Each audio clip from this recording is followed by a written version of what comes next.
नमस्कार मित्रांनो, स्वागत आहे तुमच्या आजच्या व्हिडिओमध्ये। तुम्हाला जर तुमचं ई-श्रम कार्ड डाउनलोड करायचं असेल तर हा व्हिडिओ फक्त तुमच्यासाठी। एकदम सोप्या पद्धतीमध्ये तुम्ही घर बसल्या आधार कार्डच्या सहाय्याने तुमचं ई-श्रम कार्ड डाउनलोड करू शकता। तर चला व्हिडिओ सुरू करूया।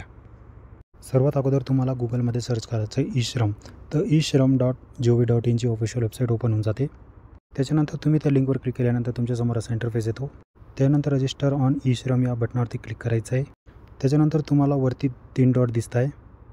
3 डॉटवरती तुम्हाला क्लिक करायचं आहे। 3 डॉटवर क्लिक केल्यानंतर ऑलरेडी रजिस्टर या बटनावरती क्लिक करायचं आहे।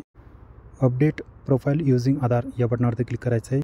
इथं तुम्हाला तुमचा आधार कार्ड नंबर ज्या मोबाईल नंबरशी लिंक आहे, तुमचा मोबाईल नंबर ज्या आधार कार्डशी लिंक आहे तो नंबर इथं टाकायचा आहे। खाली कॅप्चर टाकलं आहे तर कॅप्चरवरती कॅप्चर टाकायचं। कॅप्चर आणि मोबाईल नंबर टाकल्यानंतर सेंड OTP या बटनावरती क्लिक करायचं आहे। सेंड OTP क्लिक केल्यानंतर तुमच्या ई-श्रम ज्या आधार कार्डशी जो मोबाईल नंबर लिंक आहे त्याच्यावरती OTP येईल, तो OTP टाकायचा आहे। सबमिट बटनावरती क्लिक करायचं आहे।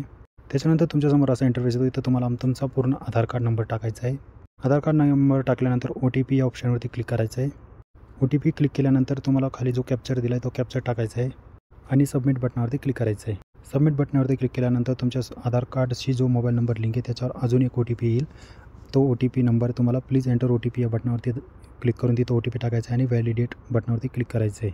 माझ्या आधार कार्डशी जो मोबाईल नंबर लिंक होता त्याच्यावरती एक OTP आलेली आहे, ती OTP तुम्हाला टाकायची आणि व्हॅलिडेट बटनावरती क्लिक करायचं आहे। तुम्ही व्हॅलिडेट बटनावरती क्लिक केल्यानंतर तुमच्यासमोर असा इंटरफेस येतो, जिथं तुम्हाला तुमचा आधार कार्ड नंबर दिसतो, तुमची डेट ऑफ बर्थ दिसते, तुम्ही महिला की पुरुष आहे ते दिसतं। खाली तुम्हाला I don't want to be part eShram त्या बटनावरती टिक करायचं आहे आणि अपडेट KYC इन्फॉर्मेशन बटनावरती क्लिक करायचं आहे। त्याच्यानंतर तुम्हाला तुमचं प्रोफाईल ओपन होऊन जाते।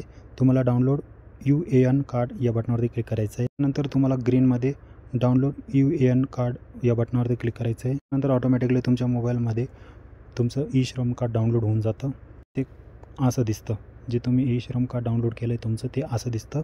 तर या प्रकारे तुम्ही घर बसले तुमच्या मोबाईल फोनने आधार कार्डचा उपयोग करून ई-श्रम कार्ड डाउनलोड करू शकता।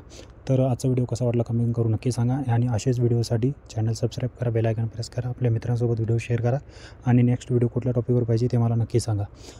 तर मी तुमच्यासाठी तो व्हिडिओ लवकरात लवकर आणण्याचा प्रयत्न करेल। तर भेटू आपण नवीन व्हिडिओसोबत, तोपर्यंत धन्यवाद। जय हिंद, जय महाराष्ट्र।